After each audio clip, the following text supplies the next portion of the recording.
சந்திக்க வரலன்னா நான் சொன்னது போய் நிலாயிடும். அது சரி, அந்த மாய கிருஷ்ணன் என் மனசுக்குள்ள இருக்கிற ராகத்தை சொல்லிட்டாரா? சொல்லிட்டாரு. வாசிக்கிறேன், கேளுவா.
இதுதானே உன் மனசுல ரீங்காரம் செஞ்சுக்கிட்டு இருந்த ராகம். எப்படி, நல்லா இருந்துச்சா?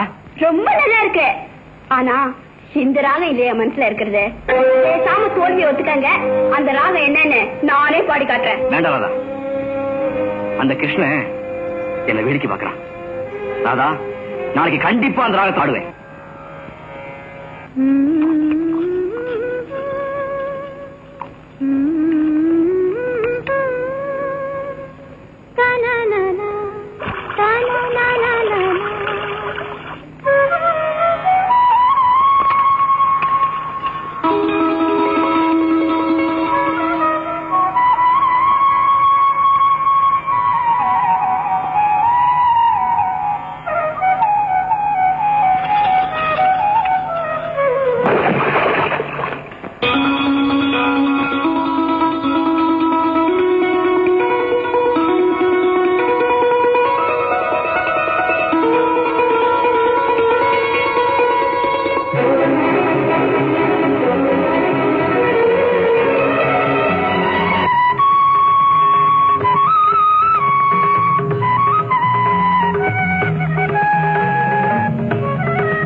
அந்த மாயனின் லீலையில் மயங்குது உலகும். சின்ன கண்ணன் அழைக்கிறான், சின்ன கண்ணன் அழைக்கிறான். ராதையை பூங்கோதையை அவள் மனம் கொண்ட ரகசிய ராகத்தை பாடி சின்ன கண்ணன் அழைக்கிறான்.